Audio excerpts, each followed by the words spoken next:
Hi, fans of wrestling. Thanks for clicking the Dreaded D Rose report.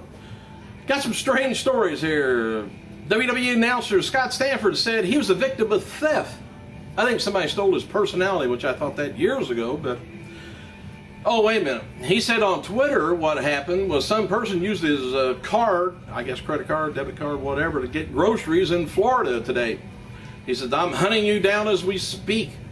I want the dollars and I want the food, he says. You got any ring dings? I don't know what those are. Ding dongs, I know. Tough trainer Bill DeMott, he's reportedly working with Dusty Rhodes down FCW doing creative work. And speaking of DeMott, though, he was asked again about the second season of Tough Enough. He said his fingers are crossed. I hope they do that, but I'd rather see them, and it would be wise to me for WWE, for sponsors reasons, to put it on their network, whenever that comes around, and put it on USA or Sci-Fi, whichever. Get a lot more coverage. But that's for us people that don't get WWE network. Kmart, by the way, Friday announced that, well, today, that they're offering a limited edition commemorative WWE 28 chair, WrestleMania 28 chair, to the delight of shoppers, it says, and WWE fans everywhere. Customers can purchase a $75 chair after spending $30 or more on WWE items at Kmart across the country or online, so you better have you a $100 bill or more for taxes and things to get both. Says we are thrilled to provide this exclusive edition chair as a way to reward our devoted customers and offer them a premium product that touch on their passion points. I don't know if a chair does or not, but that's close. Knowing that these chairs will never be available again makes them collectibles, which we now know makes them even more highly valuable to our shoppers. Jim Ross, by the way, asked on Twitter if the feud between CM Punk and Trish Jericho's feud is getting personal following Jericho's harsh words on Monday's Raw Super Show. He says, that's what sells. WWE.com has published a photo gallery highlighting masked superstars throughout history. Besides Sin Cara and Rey Mysterio, which, where the hell Sin Cara at? Those featured include Avatar, remember him, or Battle Cat. CM Punk is one. Dos Carrera, El Santos, Gold Gun, let's see, Great Suzuki, Cut Justin Liger, Ken Chi, La Parka, Max Moon, Mil Mascara, Mr. America, Mr. Wrestling 2, Psychosis, Destroyer, Patriot, Tiger Mask, Ultimo Dragon. Can you name some more? WrestlingFigs.com reports that former WWE superstar Virgil appears today through Sunday at the WonderCon in Anaheim, California, at the Anaheim Convention Center. There should be a tremendously long line there for him. Former WWE star Trish Stratus. I don't know why I don't know Trish Stratus. But anyway, she will be one of the celebrity models on the runway tonight for the closing of Toronto's Fashion Week. She said, I'm thrilled to be asked to take part in this event that supports fashion community in their efforts to make a difference. I don't know what difference that makes, but hey. Oh, happy birthday to two-time WWF champion Henry Godwinn, 48 years old. One-time world champion Ken Doane, 26 years old. And, well, he was tag team champion, I guess. Former WWE developmental talent Brett DiBiase, 24, and that's former developmental. Hey, and looking back on this day in 2008, Wrestling World lost a famous manager, Playboy Gary Hart, at only 66 years old.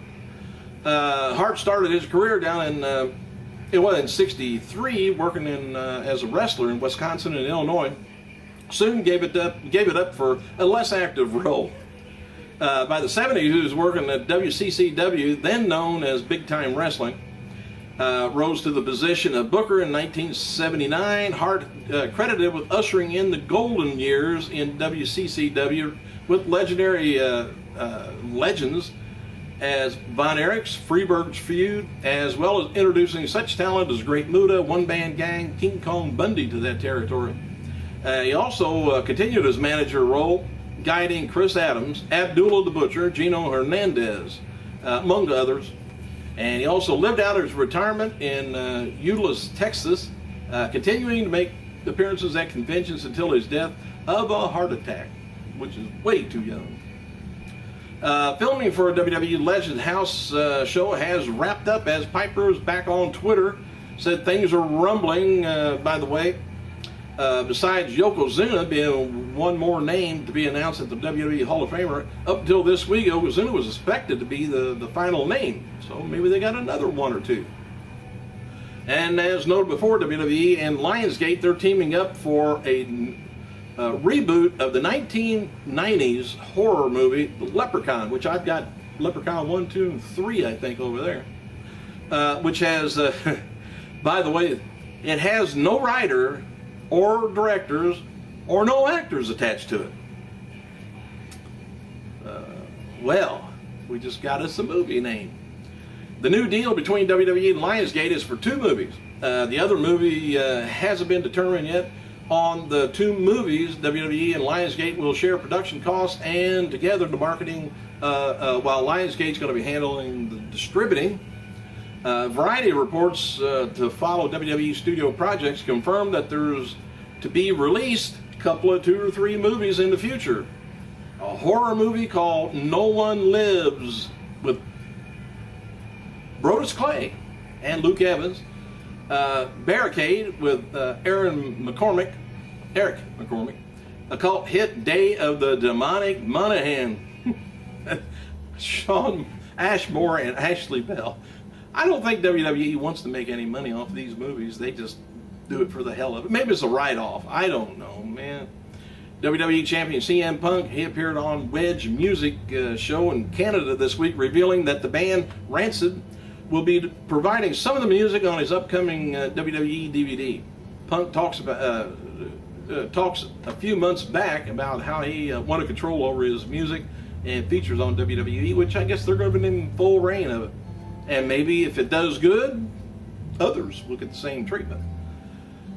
Sean X-Pac Waltman, whatever you want to call him, was in attendance last night at WWE Developmental down in Florida for the tapings. Also in attendance, UK wrestler Sarah Knight, mother of FCW Paige. Sarah is scheduled for this weekend's Shimmer taping. Bret Hart's brother, Smith Hart, wrote the following on Twitter about Natalya being left off at WrestleMania in favor of Maria Menounos and Kelly Kelly taking on Beth Phoenix. Eve Torres, he said, "It's a shame my talented niece Natalya, who endures so much humiliation, is left out of WrestleMania in favor of a publicity stunt. I would suspect they'll probably give her, she may be in a dark match. We'll find out." Booker T, new reality wrestling promotion. Reality. Anyway, it's going to be making its YouTube debut May 2nd. Really? Maybe that's what, really. Anyway, maybe they got it misspelled on here. The Rock posted a photo of he and a smirking John Cena face-to-face on Raw, adding the following caption. It says, "First sign of fear is when a man answers by Raw aggression with a nervous smirk." Anyway, Cena replied, "Second sign when he can no longer speak in public without reading his words. Have a nice night, The Rock." Anyway, for what's worth, Chris Jericho said on Twitter that WWE won't be releasing a new t-shirt for him. Does that mean he's going to be gone again after WrestleMania? Former FCW talent Brett DiBiase, well, I already told you about that, Ken Doe and Henry Godwin.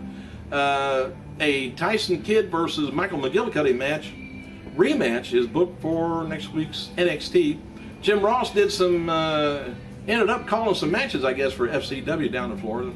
He announced with William Regal, who wrote the following tweet: "A huge honor for me tonight getting an announce with JR, Jim Ross at FCW. The first person in the interview was that I interviewed on USA TV 19 years ago.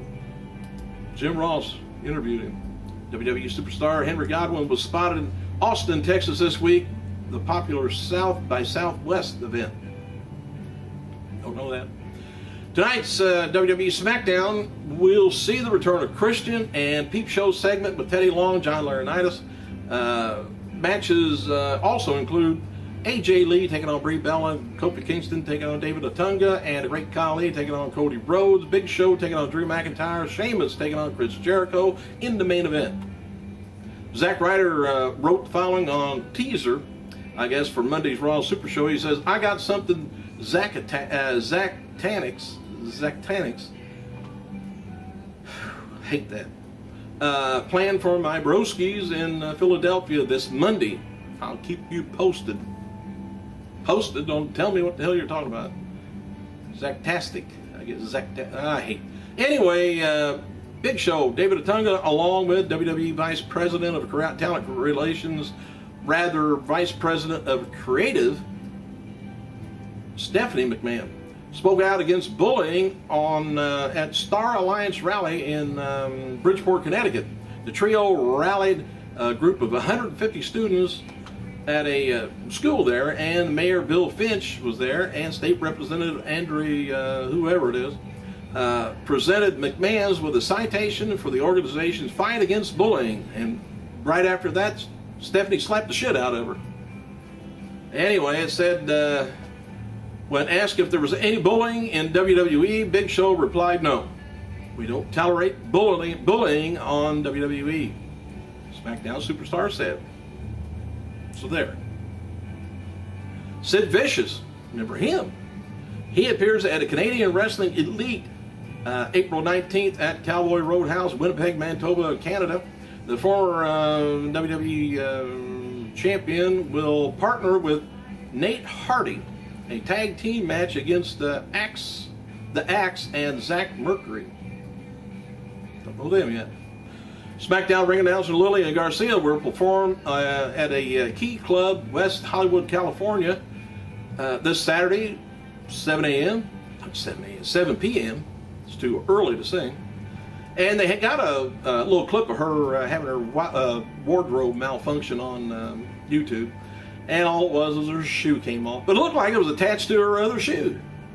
I don't know how that happened. It was like come off of one foot and it was hanging off of the other. WWE superstar John Morrison is going to be appearing in Wrestling Guy, and it's a swap meet, I guess. And Medusa, formerly completed Alundra Blaze, ponder on Facebook. She should attend WrestleMania 28. She'll be there. I gotta go.